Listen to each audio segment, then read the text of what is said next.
ಸ್ಕೂಲ್ಗಳಲ್ಲಿ ಕೇವಲ ಪುಸ್ತಕದಲ್ಲಿರೋದಷ್ಟೇ ಅಲ್ಲ, ಅವ್ರಿಗೆ ಪ್ರಪಂಚ ಜ್ಞಾನನೂ ಕೊಡಬೇಕು, ನಮ್ಮ ದೇಶದ ಕಾಯುವಂಥ ವೀರರ ಬಗ್ಗೆನೂ ತಿಳಿಸ್ಕೊಡ್ಬೇಕು. ಸೊ ಆ ಒಂದು ವಿಷಯದಲ್ಲಿ ನನ್ನ ಸ್ಕೂಲ್ ಒಂದು ಹೆಜ್ಜೆ ಮುಂದೆ ಅಂತಲೇ ಹೇಳ್ಬೋದು.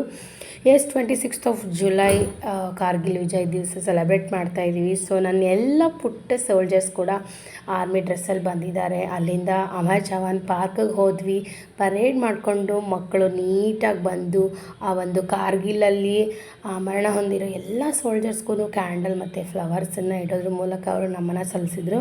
ಕಾರ್ಗಿಲ್ ವಿಜಯ್ ದಿವಸ ಏನಕ್ಕೆ ಸೆಲೆಬ್ರೇಟ್ ಮಾಡ್ತೀವಿ ಅಂತ ಹೇಳಿದ್ರೆ, ಪಾಕಿಸ್ತಾನ ವಿರುದ್ಧ ನಮ್ಮ ಇಂಡಿಯಾ ಕಾರ್ಗಿಲ್ ಅನ್ನೋ ವಾರಲ್ಲಿ 1999ರಲ್ಲಿ ವಿನ್ ಆಗಿರೋಂಥ ಈ ಒಂದು ಡೇನ, ಆ ಒಂದು ವಾರಲ್ಲಿ ಯಾರ್ಯಾರೆಲ್ಲ ಹುತಾತ್ಮರಾದರೂ ಆ ಒಂದು ವೀರ ಯೋಧರಿಗೆ ನಮನವನ್ನು ಸಲ್ಲಿಸೋಕ್ಕೋಸ್ಕರ ಈ ಒಂದು ಕಾರ್ಗಿಲ್ ವಿಜಯ್ ದಿವಸವನ್ನು ಸೆಲೆಬ್ರೇಟ್ ಮಾಡ್ತಾಯಿದ್ದೀವಿ. ನನ್ನ ಸ್ಕೂಲಿಂದ ಈ ಒಂದು ಆಚರಣೆನ ಅಂದರೆ ಈ ಒಂದು ಪ್ರೋಗ್ರಾಮನ್ನು ತುಂಬ ಚೆನ್ನಾಗಿ ನಡೆಸ್ಕೊಟ್ರು. ಕೆಲವೊಂದು ಫಂಕ್ಷನ್ಸ್ ಕೂಡ ನಡೆದ್ವು, ಪ್ರೋಗ್ರಾಮ್ ಬಂದಿತ್ತು, ಗೆಸ್ಟ್ಗಳೆಲ್ಲ ಬಂದಿದ್ದರು. ಸೊ ತುಂಬ ಇನ್ಸ್ಪೈರಿಂಗ್ ಆಗಿ ಅವರು ಕೆಲವೊಂದು ವಿಷಯಗಳನ್ನು ಹೇಳಿದ್ರು. ತುಂಬ ಖುಷಿಯಾಯಿತು.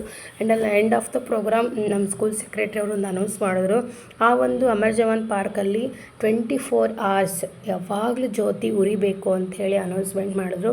ಸೊ ಈ ಮೂಲಕ ಎಲ್ಲ ಸೋಲ್ಜರ್ಸ್ಗೂ ನಮ್ಮ ಕಡೆಯಿಂದ, ನಮ್ಮ ಸ್ಕೂಲ್ ಕಡೆಯಿಂದ ಅವರ ಆತ್ಮಕ್ಕೆ ಶಾಂತಿ ಸಿಗಲಿ. ಸೊ ಜೈ ಹಿಂದ್.